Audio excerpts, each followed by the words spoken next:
Journey మేము యూట్యూబ్లో చూస్తున్నాము అండ్ మీరు వెళ్ళే కాంపిటీషన్స్ కానీ మీ పవర్ లిఫ్టింగ్ వీడియోస్ కానీ ప్రతి ఒక్కరికి బాగా నచ్చుతుంటాయి. ఒక ఉమెన్ని హస్బెండ్ సపోర్ట్ చేసే విధానం కూడా చాలా మందికి బాగా నచ్చుతుంది.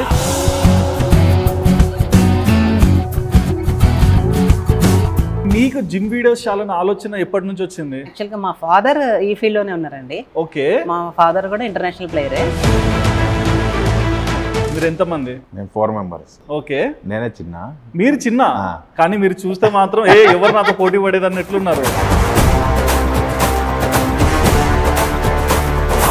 ఇంట్లో వర్క్ కూడా నేనే చూస్తా ఎక్కువ. అంతేలేండి, చిన్న పిల్లని కదా అన్ని నాకే చెప్తారన్నట్లుంటుందేమో. మరి పెళ్ళయ్యాక కూడా ఎలా ఉంది? పెళ్ళైనా సేమ్ కంటిన్యూ. నేను బాగా చేస్తున్నా అని చెప్పేసి మా కోచ్ నాకు పవర్ లిఫ్టింగ్ ట్రైనింగ్ ఇవ్వడం స్టార్ట్ చేశాడు. ఇక అక్కడ నుంచి వెనక్కి తిరిగి చూడలేదు.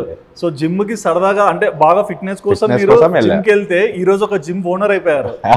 అంతే కదండి? కరెక్ట్ చెప్పారు. సొసైటీలో ఏంటంటే ఎక్కువగా జడ్జిమెంట్స్ ఎక్కువ ఉంటాయి కదక్క. సో మరి ఒక ఆడపిల్లగా మీరు జిమ్కి వెళ్ళి కొంచెం బాగా ఫిట్గా తయారవుతుంటే చుట్టుపక్కల ఉన్న వాళ్ళు ఎలా అంటే సపోర్ట్ చేసేవాళ్ళు లేకుంటే కొంచెం డిగ్రేడ్ చేసేవాళ్ళు? స్టార్టింగ్లో మొగోళ్ళలాగా వెళ్తుంది, ఇంకా అన్ని మాటలు మనం చెప్పలేము కొన్ని అన్ని. ఇప్పుడు ఎలా అంటే అరే వీళ్ళు మా ఇంటి పక్కనే ఉంటారు, వీళ్ళు మాకు తెలిసిన అమ్మాయి, ఇంకా అవి సెల్ఫీలు అయితే చెప్పలేము. అందరు నన్ను ఏమనేవాళ్ళంటే ఇంకో కర్ణం మల్లేశ్వరి, ఇంకో కర్ణం మల్లేశ్వరి, చిన్నప్పటి నుంచి అనేవాళ్ళు. చాలా మంది ఇప్పటికీ చాలా మంది మల్లేశ్వరి అనే పిలుస్తారు నన్ను. ఓకే, అందరూ అలా పిలుస్తారు కదా, మరి మీ డార్లింగ్ ఎలా పిలుస్తారు? చెప్పండి చెప్పండి సార్, ఎలా పిలుస్తారు? మమ్మీ అని పిలుస్తారు. అంటే ఎందుకు సార్? అంటే అంటే వైఫ్ లో మదర్ ని చూస్తున్నారు కదా, అంత స్పేస్ ఎలా వచ్చింది మీకు? లవ్ లవ్ లవ్ ఎక్కడ వచ్చింది? అంటే ఒక లవ్ పోయింది కదా, మళ్ళీ ఒక లవ్ ఎలా వచ్చింది?